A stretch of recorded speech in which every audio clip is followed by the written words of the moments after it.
What is evil? Evil is that thing that exists beyond our understanding of what order should be. Um, Evil is that which we cannot really understand unless we take ourselves away from our mental order that is a natural cause of society. Society influences us to believe certain things and to behave in certain ways and to accept certain ideas. Evil is the exact opposite of these things. It is chaos, it is disorder, it is expansion outside of the realms of what order is confined within. Uh, and this may seem like a polar opposite of society. This may seem like evil is just another way of living. But in truth, order is the way in which our friends and family can exist beside us without there needing to be a pecking order. Now, everything beyond order and good, virtue, all these things that are just basic ideas that human beings in general have ingrained in them. Everything beyond that, in the chaos and disorder of it all, that exists beyond the boundary of everything that we know, is a certain shade of, I guess you could say, evil. I would call it more chaos, but a lot of people understand it as evil. And there's multiple spheres and multiple planets and universes, and in ideology, there's multiple spheres that overlap as far as what is orderly and what is not orderly. But it's very hard for people to subsist and for their friends and family to maintain themselves without an order that accepts those who are weaker. Evil is all about going against those who are weaker, taking advantage of them, displaying your dominance and enforcing that dominance. Evil is that which is basically the dog that tries to hump another dog, whether they have the proper genitalia or not. It's a very simple concept, but it can expand. Evil can expand to become these vaster concepts of dominance that have existed in every civilization.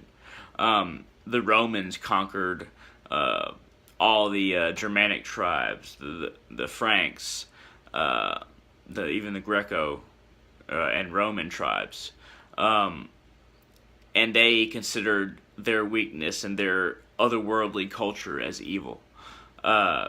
The Vikings were pushed back from the Anglo-Saxon land by people who believed that Christ was the main form of God that should be worshipped, the main Son of God, of course, by Christian standards. That should be worshipped. So they were driven back by zealotry. The Native Americans were driven back by the same zealotry of Christianity that the not ancestors, but descendants of pilgrims forced onto them.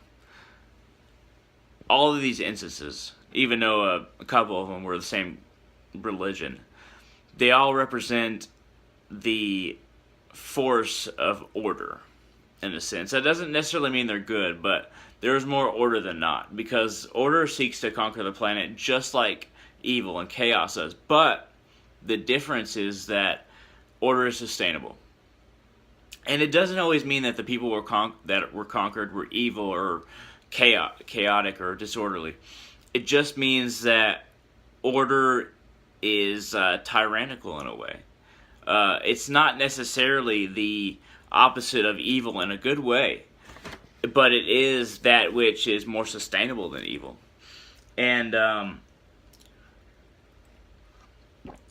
another example of evil that brings this juxtaposition to light is that in nature, what is most evil is something that cannot survive. And this is very interesting because this is completely opposite of how sentient beings think, like us. If a species can't survive, if it can't adapt to either the climate, or it can't find the proper amount of food to sustain itself and produce more, then it dies off. And nature's idea of good and evil, order and chaos, is those who can survive. And that's why I mentioned these examples before, is because just like nature, those who can sustain their morality and culture and civilization in an effective way, that it gains a better GDP, or it gains in subsistence, and it just is able to sustain itself into the future, far into the future. That is like the order of nature that allows species to evolve over vast amounts of time.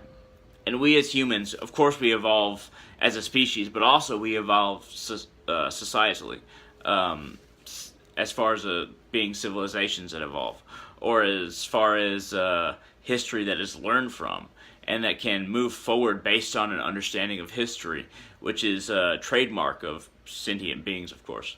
But that's what we have to learn from nature, is that we can move forward based on the orderliness of what we learn. And the opposite of that is evil. The opposite of that is basically the forest fire that can't be contained, is the evolution that only has mutations which don't benefit any species, and especially the species who it's mutating from. And it's not always willing. Of course, genetic mutations aren't willing, but as far as nature goes, that's what is evil, purely based on the functionality of it. Now, here's what we can learn from nature based on that.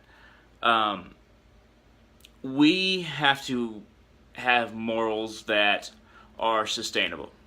We have to have morals that are compassionate, otherwise we destroy each other.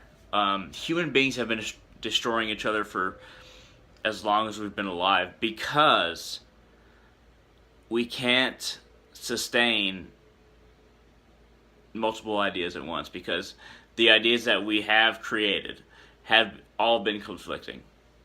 The only solution is to take different parts, the peaceful and harvest-worthy parts, from every religion, spirituality, ideology, and politic that we have, and run with those, and collaborate with others, so that we can continue without all the negativity and opposition and conflict that exists as a part of every ideology, politic, and religion that we've come up with.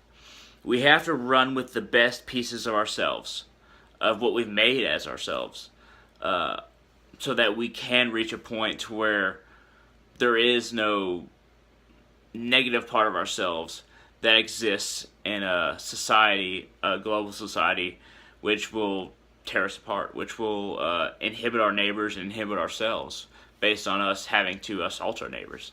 We have to accept that no matter what we believe, there's a necessity to take the best parts of what we believe, as far as them being compassionate and loving and accepting of others, and run with those, and not run with the parts that encourage conflict. Otherwise, we are screwed, because this planet is not very big, and humanity as a entity cannot survive with all the conflict that we have today, with all the conflict that we've always had. Unless we find a solution to the conflict, we as humans can't survive. That's what we need to understand. And if we can't survive, if we accept the bad parts of our ideologies with the good parts, the bad parts may bring us down and basically destroy us. And there's nothing more evil than humanity being destroyed by a desire to be supreme, with a desire to be on top. And that is the biggest evil, a desire to be above everyone else who believes anything different. And that's all I got to say about that. Thank you.